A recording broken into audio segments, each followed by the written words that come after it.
Телеканал «Ямал» продолжает свою работу. Меня зовут Елена Работнева. Добрый вечер. А что это значит? Это значит, что мы проведем время с интересным, добрым человеком, который появился в эфире программы «Гость в студии». Сегодня в качестве интересного собеседника Андрей Викторович Никишин. Добрый вечер. Добрый Я вечер. сразу представлю, широкой массе зрителей, вас перечислив некоторые регалии. Режиссер документального кино, член Российской гильдии кинорежиссеров, лауреат государственной премии. Все точно. Генеральный директор национальной киновидеокомпании «Вся Россия», художественный руководитель Всероссийского фестиваля региональных телекомпаний, автор и режиссер порядка 40 документальных фильмов, многие из которых удостоены премии международных кинофестивалей. Все точно. Добавить есть что? Да, ну что ж добавим. По ходу дела будем добавлять. Я бы добавила, что Раз я добрый, значит, тогда, конечно, я так должен быть скромно, пока себя вести. Ну, я добавлю, да, обаятельный мужчина и мужчина с интересным тембром голоса. Я бы вот так, наверное, посоветовала вам энное количество лет назад, может быть, дикторством заняться. Да, Нет? спасибо. Ну, говорят, голос для мужчины имеет большое значение. По крайней мере, в для институте. режиссера точно. И для режиссера точно, да? Поэтому... Но мы оттолкнемся от киновидеокомпании «Вся Россия», да, которую вы возглавляете. Вот у меня на столе список фильмов национальной кинокомпании «Вся Россия». Это только часть. Это часть, да. Очень интересное название «Ямал. Край земли». Югра 10 лет спустя. Возвращение на землю Югры. Дела и люди нефтегазового комплекса России. В общем, это понятно. То, что мы снимали на тему газа, нефти. Да. Очень много фильмов, работ о севере, о Западной Сибири, о развитии нефтегазового комплекса российского. Вопрос, что так притягивает кинодокументалистов к северу, в частности, к Ямалу, к Ямальской земле? И чем, к примеру, ваш богатый, безусловно, опыт, профессионализм может быть полезен нам, ямальцам, Ямальской земле, и мы, в свою очередь, чем можем быть полезны вам в качестве материала? Да, на самом деле... Об этом говорить можно долго, я думаю, что притягивает. Вы знаете, даже, наверное, скорее всего, уже не притягивает, а может, как-то даже полюбили эту землю, и полюбили совершенно искренне. И за эти годы, впервые я вообще приехал сюда, на Ямал, это был 96-й год. Тогда, я помню, по-моему, было всего 2 каменных здания. Жили мы... А на Ямал куда? Сюда, в Салихард, да, потом был Новый Уренгой, Надым, Ноябрьск. Это было такое первое путешествие в 96-м году. Молодой, да, он и сейчас молодой Юрий Васильевич Ниелов, да, сегодня уже все-таки чуть-чуть посидевший тогда. Ну, по-прежнему молодой. По-прежнему. Меня, кстати, ужасно удивило и очень порадовало, что когда мы с ним снимали, вот сейчас, встретившись, вот, снимая фильм «Возвращение на землю Ямала», такое рабочее название, и когда мы с ним шли, общались по городу, я смотрел в его глаза, и я понял, что вот эти глаза, они не изменились, они настолько такие же азартные, так же горят. И вот этот вот всегда, и вот как бы возвращаясь к вашему вопросу, здесь люди совершенно другие. Вот люди, живущие на севере и в Сибири, это какой-то совершенно уже, ну, какая-то другая нация, да, вот какая-то национальность. Очень интересно, да, узнать. Часто мы слышим, что северяне, люди особые, другие, из уст москвичей чаще всего мы слышим. Я представлю, что гости из Москвы, да? Да, но я, вы понимаете, даже не суть... Чем мы отличаемся-то? Даже не потому, такие что, же. да, из Москвы. На самом деле, и по названию кинокомпании «Вся Россия», мы же снимаем, да, и ездим по всей России, от Калининградской губернии до Дальнего Востока, от юга, от Мурманска до Уфы. И, конечно, каждый регион и каждые люди в Иваново одни. И удивительно, да, в той же Центральной России, вот пензенские люди, живущие в Пензе, у них какой-то свой менталитет, у людей, живущих в Иваново, свой. И так далее, и так далее. Они все очень разные. Но вот когда они из этих мест приезжают, работают или живут на севере, они совершенно становятся другими, совершенно не похожими. Будь они из Армении, из Пензы, из Таджикистана или из Уфы, и тем более действительно у вас здесь такой... Здесь, наверное, психологически с годами, как я для себя определяю, вот то, что мне кажется, как и режиссеру, и как сценаристу, что я для себя понял, может, это очень субъективно, что в свое время сюда приезжали люди, эти ваши бабушки, дедушки, мамы, папы, там, не знаю, может, у кого-то и прадедушки. Это были люди, которые в хорошем смысле были авантюристы, да, в хорошем смысле. Это были романтики по-настоящему, которые и ехали за деньгами, да, заработать на машину на полгода или поправить. Но они все оторвались от своих насиженных мест, рискнули, да, в то время, как можно было жить на земле, да, и на них смотрели тогда, как вот, как мы говорим, там, белые вороны, там, ну, куда там, кто-то с завистью говорил, ох, там, за рублем поехали, кто-то говорил, да, ему делать нечего, здесь ему не работает, не живет, себя найти не может, кто-то ехал за любовью, да. Кто-то ехал за туманом и за запахом тайги, да, все. И понимаете, эти люди, когда приехали, они здесь многие осели, они сами из разных, да, городов, сел, у них какой-то такой свой мир, да, свой театр, свое кино такое было придумано, со своими песнями, со своей поэзией, со своими какими-то безумными историями, да. Вам поэтому интересен север, северная земля, люди, которые здесь сосредоточились в силу разных обстоятельств, люди, которые саккумулировали, может быть, в одном месте разные культуры. Конечно, конечно, но вот почему вы говорите разница. И потом родились у них дети, да, там внуки, которым передалось это, понимаете? С И генами вот, уже. Да, поэтому, когда мы говорим, вот мы начали с вами о нации, да, каком-то отдельном таком, вот это как раз мне и кажется, что вот сегодняшние, да, дети уже там или внуки тех, кто приезжал, они тоже по-другому смотрят на многие вопросы. Поэтому и вот как раз это их родина, да, и здесь они родились, и в этих условиях. А что касается интереса, конечно же, да, для меня, как для кинодокументалиста, тем более мой диапазон, да, он настолько широк, да, от, там, не знаю, репрессированных до воров в законе, от проституток и наркоманов до президентов и монархов, да, от кого только не снимал, да, поэтому я за что и люблю документальное кино, что жизнь, она богаче, и тех людей, которых ты встречаешь в жизни, и те сюжеты, которые ты видишь и узнаешь в жизни, их невозможно придумать. Это невозможно высосать из пальца, это невозможно там написать за столом, потому что порой встречаешься с такими историями, которыми ну просто поражают. Поэтому, конечно же, и люди всегда, ну, потому что предмет документалистики, да, если мы говорим о публицистике, о документальном кино, публицистическом жанре, да, это, конечно, люди. И через людей время, через людей эпоха, потому что только в человеке происходят и радости, и трагедии, и какие-то падения, и взлеты. Это очень интересно наблюдать, когда ты прослеживаешь жизнь того же Бориса Николаевича Ельцина, который я снимал кино, да, и вот это его взлет, и потом какой-то уход в другую сторону, да, о Горбачеве, там, или там каких-то других, да, политиках, если говорить о политиках, или наоборот о простых людях, да, когда приезжаешь там в какую-то глубинку российскую, и сегодняшний фермер, который объединил несколько колхозов, это вообще полуграмотный был водитель у бывшего председателя колхоза. Андрей Викторович, Да. вот вы сейчас перечисляете персонажей, которые прошли через ваше режиссерское сердце, да? На скидку сразу же, может быть, самый запоминающийся, самый любимый человек, который был героем вашего документального кино, одного из многочисленных.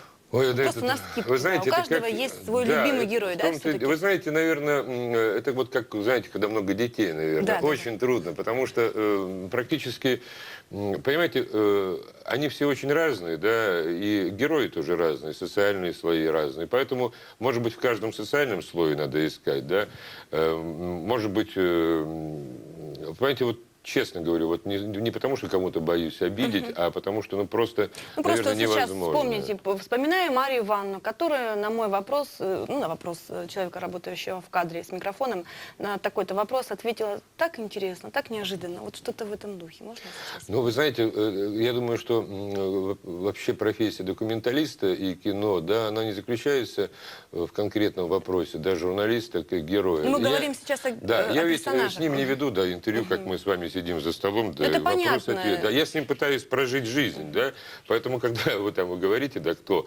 это вот с кем интереснее было жить, да, вот с кем ты интереснее прожил С кем жизнь, интересно да. было жить? А вы знаете, честно говорю, что со всеми, потому что вот мне даже, пусть простит меня мой зритель, да, который там сейчас нас смотрит, но вот даже вот сейчас вот я начинаю вспоминать героинь своих, да, даже тех же самых путан, которых я снимал, или диссидентов, которые, или даже каких-то политиков, или даже заключенных, вот в каждом, вот понимаете, даже вот как-то у Максима Горького была тоже фраза, понимаете, вот в документалистике, наверное, важно в каждом герое найти что-то очень главное, что-то очень свое, что-то очень такое искреннее, что тебя обязательно подкупает, за что ты его любишь, его полюбить. И вот, как бы для меня очень важно, как режиссеру, раствориться в герое, да, то есть не я главный, а он, да. Как вот, кстати, такая фраза была у Станиславского, что режиссер должен раствориться в актере. Поэтому, и когда ты растворяешься, ты уже живешь его жизнью, думаешь его мыслями. А, наверное, ну, самый любимый герой, наверное, поскольку в 2 фильмах снималась моя мама, то, наверное, все-таки моя мама была самая любимая моя героиня, да, потому что, поскольку я сам родился в Латвии, и, будучи русским человеком, там, и бабушка, дедушка, все по маме и по папе из России, но волею судеб, как многие родились здесь, я родился в Латвии, поскольку мама была в детстве в лагере, в концлагере, да, осталась девочкой там в Латвии, отец там находился, служил, и вот таким образом мы с братом там родились. И я очень много делал фильмов на тему русских вот вне России, как раз русских в Латвии. Поэтому моя мама как бы была одной из героинь этого фильма. Поэтому, может быть, чтобы никого не обидеть, то сказать, что я лучший герой мама, да, поскольку Понятно. это уж будет точно. А я напоминаю нашим телезрителям, что это программа «Гость в студии». Сегодня в качестве гостя режиссер документального кино Андрей Викторович Никишин. Тема нашей беседы, естественно, документальное кино в России и, конечно же, северный этнос, так скажем, в проекторе документалиста. Возвращаясь к киновидеокомпании «Вся Россия» и вообще к северу, к Ямалу, какой процент фильмов по заказу, да, определенных компаний выпускает данная видеокомпания, и какой процент фильмов в этом плане по зову сердца, по велению души, просто журналистка? Ну да, вы понимаете, дело в том, что вот опять-таки вот вы все время хорошо задаете вопрос, почему? Потому что вот если был бы жив Моцарт, вы бы его спросили, а вот сколько ты написал по заказу, а сколько ты написал по велению судьбы? Ну, реквием тоже по заказу. И у композитора, да, как и у художника, ну, 80% заказов. Но это все потом становится достоянием народа, и более того, он вкладывает туда душу, он вкладывает туда свои мозги, свое видение, да, и я не отношусь к кино, что оно по заказу или оно сделано по... Если, во-первых, я никогда не возьму, да, на себя, как руководитель студии, как продюсер, да, я возьму, да, но как режиссер я никогда не возьму то, что мне не нравится. И если мне это не интересно, то какие бы деньги мне не платили, в этой ситуации ты все равно ничего не сделаешь. И легче тогда быть продюсером и отдать кому-то. Поэтому... Понимаете, вот из заказанных фильмов, даже если ты снимаешь, конечно же, по заказу мы снимали фильмы с «Газпромом», да, по заказу мы приезжали на нефтяные месторождения, по заказу мы... Но опять-таки, понимаете, но умудряться все равно, мы же как бы, выполняя заказ, мы все равно начинаем снимать, встречаться с людьми, и все равно люди главное действующее лицо. Не в прошлом Вяхерев, не в сегодняшнем Миллер, да, они, конечно, обязательно примут участие, но все равно кино-то и жизнь делают конкретные люди, и конкретные ситуации. Я ни в коем случае на штамп заказ конечно, да. не накладываю определенный такой негативный налет. Я к чему просто веду? Очень часто фильмы о севере, о Ямале, о Западной Сибири, о развитии и каких-то проблемах, да, нефтегазового комплекса, они пропитаны таким героико-патриотическим пафосом, да?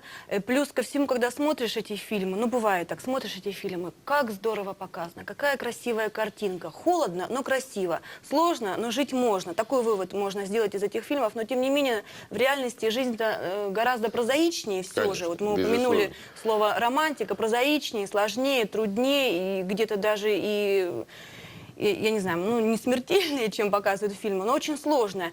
Как соблюсти, может быть, некий баланс и не перейти ту грань, когда заканчивается реальность, да, и начинается художественный вымысел, да, и налет от этого художественного Я понимаю, образа?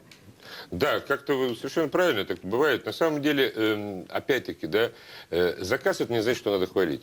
Конечно. Если умная организация, да, и которая есть вещи, которые называются пиаром, рекламой, да, это понятно, есть юбилейные фильмы, но даже в этом все равно существует какая-то правда жизни, да. И поэтому, и когда мы там говорим с кем-то из руководителей, которые даже присутствуют, ну какой же смысл ему пытаться рисовать там какую-то действительность, если даже этот фильм будет показан у него, для того, чтобы люди увидели и сказали, ну зачем же такое вранье, да, ведь ну, ты от правды ты не уйдешь. Поэтому даже когда вот мы снимали, ведь опять-таки героика, она, во-первых, есть, да, Есть, а безусловно, во-вторых, есть. Но просто когда она я даже настолько помню, снимал на пафосная иногда. Самоклоре, это был, по-моему, 95-96 год, когда вообще этим бедным нефтяникам не платили, когда они сидели, не получая зарплату по полгода. Да, мы сидели с ними, и они при мне там расписывались за то, что они там съели, и потом эти деньги вычисляю там, из зарплаты. И тем не менее, да, мы сидим с ними, курим в какой-то там их да, вагончике. Я говорю, ребята, а что же, говорю, вот, ради чего работаете вообще? Что происходит? Почему вообще не уволиться? Почему там не найти что-то? Или почему не забастовать? Он говорит, ну, понимаешь, нефтяники не бастуют, да. И это, кстати, был фильм, который тоже был и по заказу того же Лукойла, да, когда, по-моему, только они начинали еще много лет назад. Вот. И тем не менее, это вошло и в эфир, это прошло и как раз Вагит Аликперов меня очень поблагодарил за это, потому что как раз за то, что он сам хотя бы увидел то, что происходит.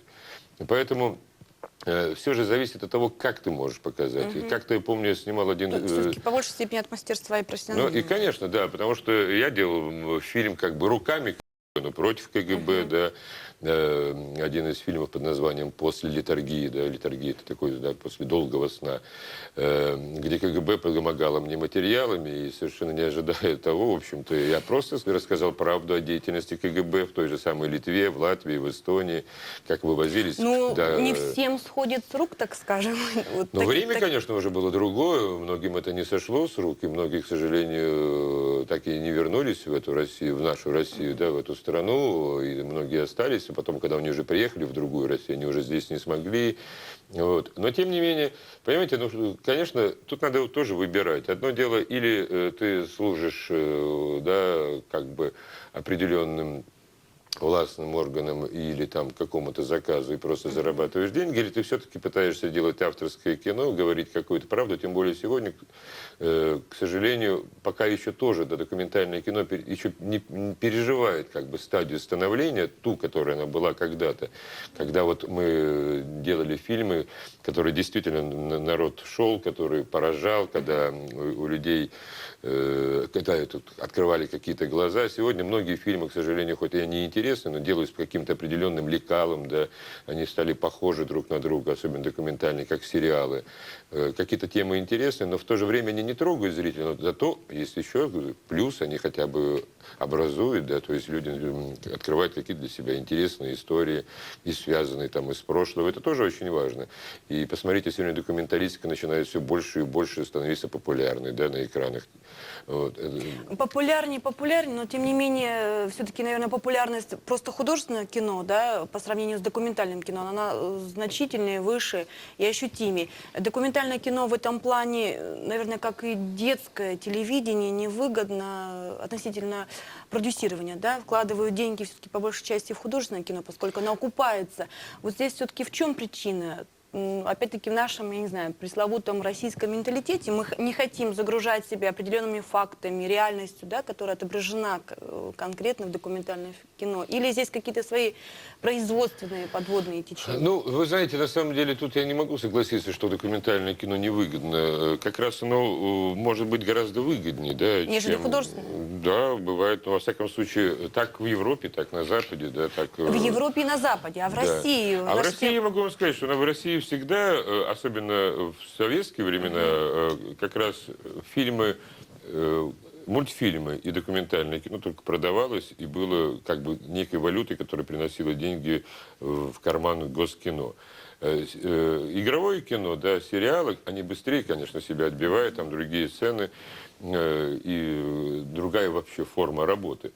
Документальное кино Конечно, его, ну, может быть, вы правы, да, все-таки менее, да, в нашей российской сегодня действительности, менее коммерчески выгодно. В него, может быть, не все хотят вкладывать деньги, потому что не видят там быстрой отдачи, в отличие, да, от игровых сериалов. Поэтому всегда, вот как и классическая музыка, как и культура, она должна же быть на бюджете, да, но это уже понятно всем, потому как не может страна свою культуру делать коммерцией. Да? Есть определенные вещи, которые могут быть шоу-бизнес, да? А классическая музыка или народная музыка, или содержание больших симфонических оркестров, или большого театра, это очень трудно сделать коммерческим, потому что тогда должны быть такие сумасшедшие цены на билеты, да, что люди просто нормально не смогут пойти. А для кого это показывает? Да? Поэтому во Это всем понятно. мире культура на бюджете, а документальное кино, это прежде всего история и имидж страны. И его надо поддерживать, конечно, внутри. Поэтому, когда мы говорим о заказе, это должен быть заказ самой страны, самого государства. Если это регион, и он способен каким-то образом влиять на позиции, влиять и хотеть быть, позиционировать себя, да, внутри страны как сильный, мощный регион. И этим самым двигать страну вперед, будучи локомотивом, как, скажем, Ямал или Ханты-Мансийск, два таких мощных региона, которые всегда были локомотивом. И то, что они задают тон, и не обязательно снимать фильмы про то, какие мы тут у нас, да, замечательные социальные программы, и какая у нас замечательная жизнь. Богатые регионы на то и локомотивы, что они должны вкладывать деньги, может быть, еще и в то, чтобы тянуть за собой культуру России. И, может быть, снимать фильмы, да, и вкладывать деньги в проекты о независимой, да, о неизвестной России, о каких-то исторических фактах, о гордости России. То есть, опять-таки, работая на имидж. Да, и многие, кстати, губернаторы, кстати, и тот же самый Юрий Васильевич, и Александр Ниелов, и там Филипенко, губернатор Ханты-Мансийский, многие тоже эти вещи понимают и стараются это делать. И вы, кстати, у себя на канале, вот сегодня я посмотрел многие ваши работы. Да. По моим сведениям, Да. вы удивлены. Я Удивлены от да, чего? потому От что, того, как мы опять-таки, сделали это, или нет, от того, от что того, вы и увидели? как сделано, да, хорошо, интересно, красиво. Но самое главное, что это вот, понимаете, вот вы как бы, да, делаете вроде бы как бы для канала, да, и для своего зрителя, но в то же время это интересно было бы смотреть российскому зрителю во многих регионах.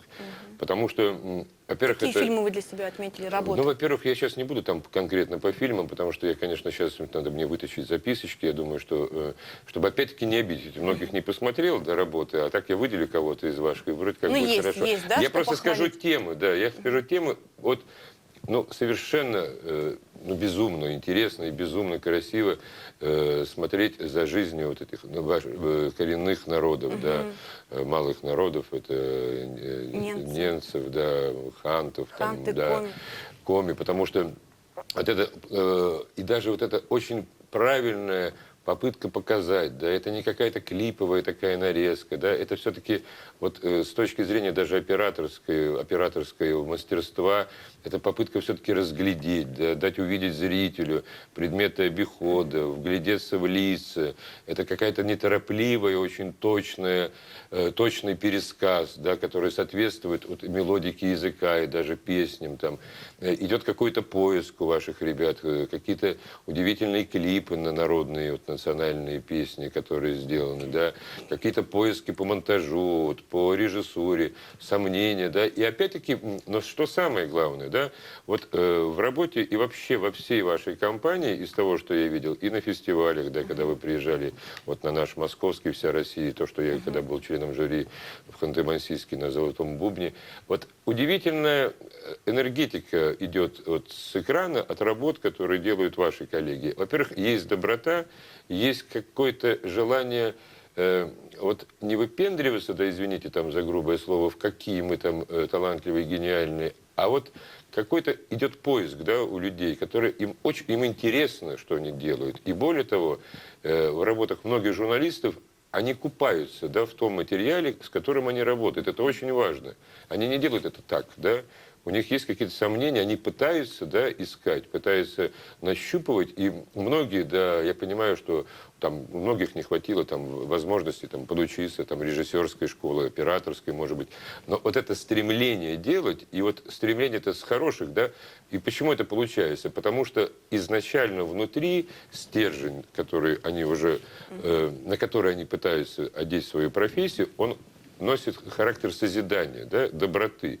Наверное, это вообще позиция компании, да, судя по и руководству компании, и председателям, с которым мы все-таки ведь, да, пытаемся выстраивать тоже перспективу на будущее.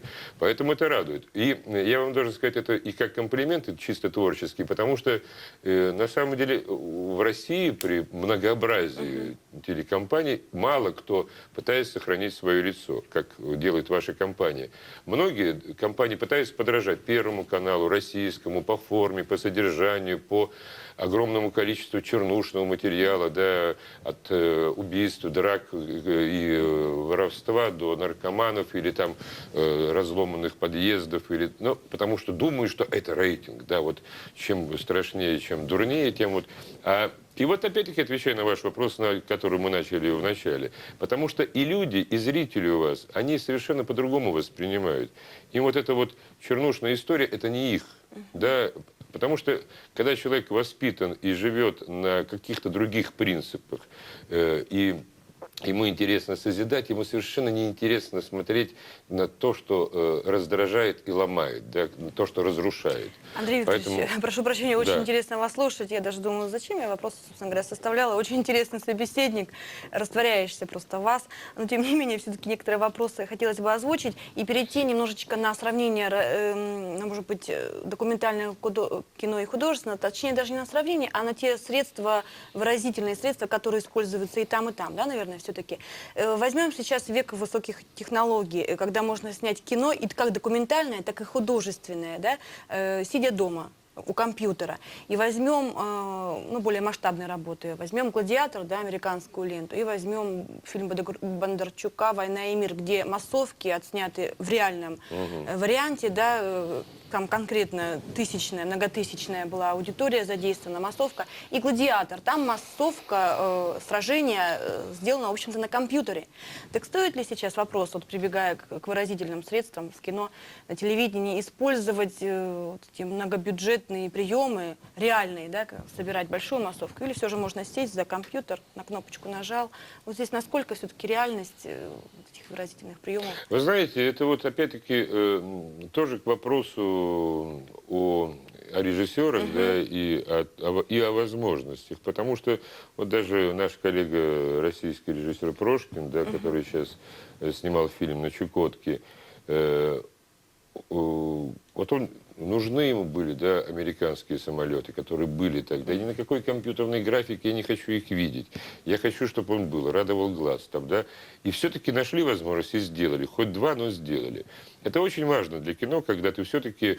Насколько важно? Ну зачем делать эти самолеты, если можно их нарисовать на компьютере? Я-то понимаю, зачем. Как, в общем-то, человек, работающий на телевидении. А вот для зрителей какая разница? На компьютере вы знаете, компьютерные люди там бегают или реальные? Это все равно будет. Это все равно будет ощутимо, да. Это всегда будет ощутимо. Потому что все, что сделано руками, да, человека, это определенную энергетику несет. И все, что ты... Вот, кстати, вы там говорите «Война и мир». Вот Сергей Федорович Бондарчук, да, когда, допустим, снимал «Война и мир», он был еще уникальный человек. У него же огромные массовые сцены. Он гениально работал с массовкой, да. Он просил своего помрежа, да, можете представить, там почти 2000, там 2500 народу, вот, и там все расписано по рядам, кто где стоит. И вот он, значит, своего помрежа просил, там, как его там зовут, там, в третьем ряду, там, в пятой десятке, там, это Вася, это там, Федя, это Петя, да. И когда, значит, он командовал массовкой, да, там, говорил, там, пошли, а потом, значит, в мегафон кричал, ну, Петя или Федя, ты там в пятом ряду, там, в 12-й, Федя, я к тебе обращаюсь, ну, ты-то что, не понимаешь, ну, куда вы? И все совершенно поражались, да, как он знает меня. И, понимаете, и массовка настолько вот из-за даже атмосферы режиссера работала так, что мы до сих пор смотрим. Никакая компьютерная графика не в состоянии создать. Она может создать фон, создать массу эффектов, да. Но живые люди – это всегда живые люди. Поэтому в данной ситуации. А потом, понимаете, смотря что хотеть, да, в блокбастерах, да, и там, конечно, это нужно, да, это жанры там триллера или там фильмов ужасов, без компьютерной графики не обойтись. А живое кино, оно и есть живое кино. А что касается документалистики или Да, вот игрового кино, то, понимаете, монтаж, да, фильма, будь то игрового или документального, монтаж – это мысль, да, и как ты эту мысль, какими художественными средствами пытаешься сделать, и в каком жанре, в публицистике, в документалистике, в авторском кино, в игровом или в просветительском, это главное, что ты несешь. А что касается нервных затрат или творческих, ты также себя тратишь, что на игровое кино, что на документальное. Я вспоминаю даже, когда вот я В начинал документальном работу. кино, прошу прощения, приемлемы вот эти технологии компьютерные? Ну, конечно, отчасти да, в зависимости от того, если мы с вами захотим вдруг нырнуть туда, в газовую трубу, да, и посмотреть, что там творится, мы, конечно, можем только с помощью компьютерной графики туда занырнуть и там такое увидеть, там может быть такая безумная драматургия, что там происходит, понимаете, и нафантазировать себе какой-то безумный мир. Может быть и такое. Опять-таки, ради чего это надо? Ведь что ты хочешь как режиссер, сделав фильм, ты хочешь поразить зрителя, удивить, заставить его рыдать или плакать, да, или наоборот радоваться, или думать. Поэтому Андрей Игоревич, вот прошу от этого прощения, а всего. давайте сейчас в заключение нашей беседы попытаемся как-то удивить зрителей и привлечь внимание на финале нашей программы. Используем такое выразительное средство, как мимика, да? Это же тоже выразительное средство все-таки. Вот вы мимикой сейчас можете показать те впечатления, которые вы в течение 2-3 дней с Барри Каримовичем Лимбасовым, да, в гостях вы находитесь на Ямальской земле, собрали в течение 2 дней от впечатления от Ямальской земли, от Салихарда, от телекомпании Ямал, используя только жесты, мимику, ну и что, может быть, очки, я не знаю, стакан. Вот на камеру, где ваша камера? Ну, мимику или жесты? Ну, мимику и жесты, я разрешаю, и мимику, и жесты. Ну, тогда я не знаю. Тогда, наверное, это может быть только так. Аплодисменты за кадром. Ну, а я тоже так же, наверное, все-таки мимикой и жестом. Я думаю, друзья, телезрители привлекли свое внимание, да, оставили свое внимание на телеканале Ямал. Спасибо вам. А я тоже, наверное, жестами и мимикой, да. Спасибо. Большое спасибо. Очень интересно было с вами беседовать. Большое спасибо. Надеемся, что вы не в последний раз. Да, думаю, да. Надеюсь. Уважаемые друзья, телеканал Ямал продолжает свою работу. Оставайтесь вместе с телеканалом Ямал. Всего доброго.